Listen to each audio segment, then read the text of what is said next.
This next story is by far my favorite story of the day.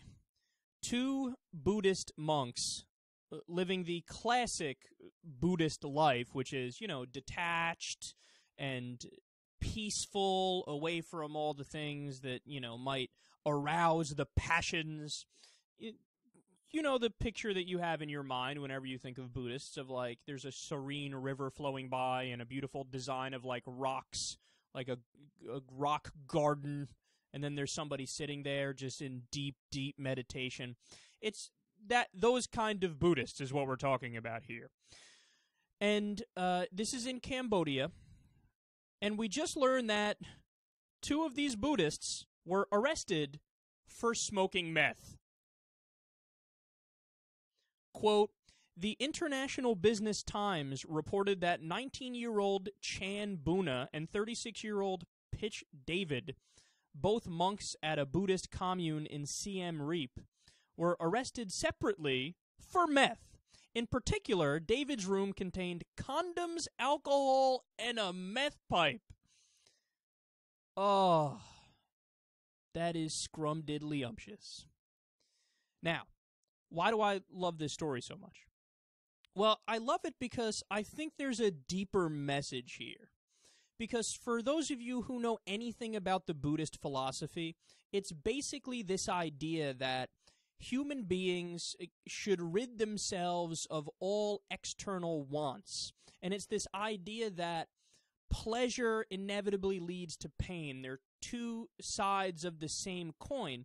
So what actually makes the most sense is this state that's above that state. It's this detached, blissful state where you control your own happiness and you can remain empty and flowing through life. And it's the idea that you shouldn't get too caught up in external pleasures like sex or food or hobbies and whatnot.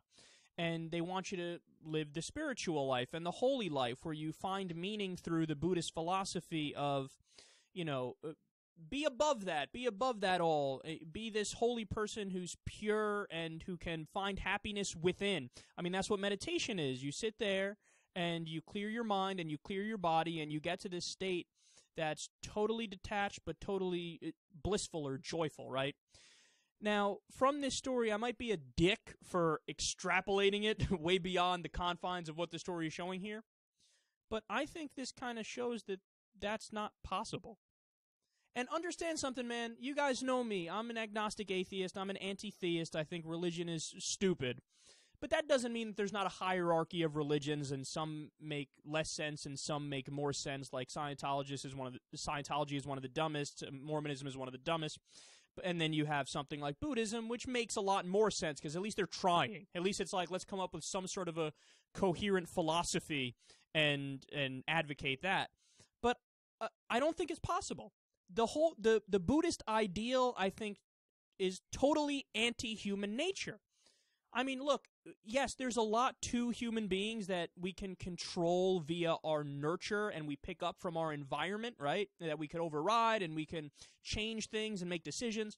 But there's also a gigantic part of us that's kind of hardwired into us, is whether it's our DNA, our genetics, it's our biology, it's our physiology, and it's that we can't escape. And to me, if you actually abide by Buddhist philosophy, it's almost like you're saying, I will overcome the part of me that is natural. Like sexual urges, for example, to try to override that or overcome that and just be, I'm going to be totally detached and I will never get horny again. Bullshit. By 7 o'clock tonight, you'll be horny. I mean, what do you want me to tell you? This is the reality of life. So I often have said on the show that my philosophy is basically the exact opposite of Buddhism in this sense. I think it's a fantastic thing when you have external pleasures and external things that make you happy. And I'm not talking about pure consumerism or materialism and you want to go out and buy a Maserati and a yacht and a mansion and, that'll make you feel fulfilled. No, that's not what I'm talking about at all. But I am talking about understanding what you are as a human being and getting to peace with those things. Be at peace with your sex drive, for example. Be at peace with the fact that you have hobbies that you fucking love and you don't want to go a week without doing some of those hobbies, man. And I want you to take that hobby and make it your life. I want you to take something that you genuinely enjoy and make it your everything. So you wake up in the morning and you're fucking excited to get up and you're excited to do whatever the fuck it is that your hobby is. If you take the example of like a professional athlete, what do you think when LeBron James gets up in the morning, he's not motivated, he doesn't have a purpose, he doesn't have meaning, he doesn't have fulfillment through doing his job? Of course he does. I want you to do that with your life. And look, along the road, if you accept that philosophy, of course you can engage in pleasures like fornication and drugs and whatnot. I mean, alcohol is legal. So many people drink alcohol. Caffeine is legal. All of America's hooked on caffeine. We all want fucking caffeine IVs. This idea that you need to stay away from that. It doesn't work. It never works. And here's a great example of it, because Buddhists who have committed to the opposite ideology, they got a little hit of meth and they're like, oh my God, this is so much better than the bullshit I've been doing. Somebody get me more meth and some condoms and I'm going to go bone everything in town. Now, I know, again, I'm being a dick because it's not like everybody in the monastery is doing it. There were just these two guys, at least in the story.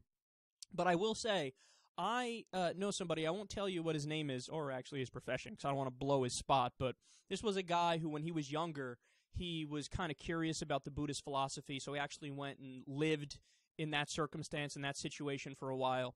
And one of the things he told me when we were talking about it, because I was like, why would you do that? Like, you really thought there was some sort of wisdom or something to be learned? He was like, yeah, but you know what I learned? They're all fucking each other. I was like, what? Whoa, dude. He's like, no, yeah, you don't get it. Like, they seem like they're all, totally appeased, doing meditation all day long, this and that. Yeah, they're busting nuts nonstop from each other. And if they look at peace, that's why they're at peace. They fuck like 4 times a day, and then they're out there meditating the rest of the time. Like, okay, that makes a lot more sense. Because they're not, you can only fight your nature for so long. So again, what is this showing? What is this proving? Even the people who try their hardest to rise above the human condition and be detached and to not care about external stimuli, you can't do it. So you might as well give into it. There's a great old saying, I forgot who originally came up with it, but the best way to defeat temptation is to give into it. Yes, that's my philosophy. I call it passionism. Whatever your passion is outside of you, track that thing down, beat it with a fucking stick, okay? Make that thing yours and live life that way. It's the opposite of the Buddhist philosophy, and I think the Buddhists are kind of admitting here that even they like the opposite of the Buddhist philosophy.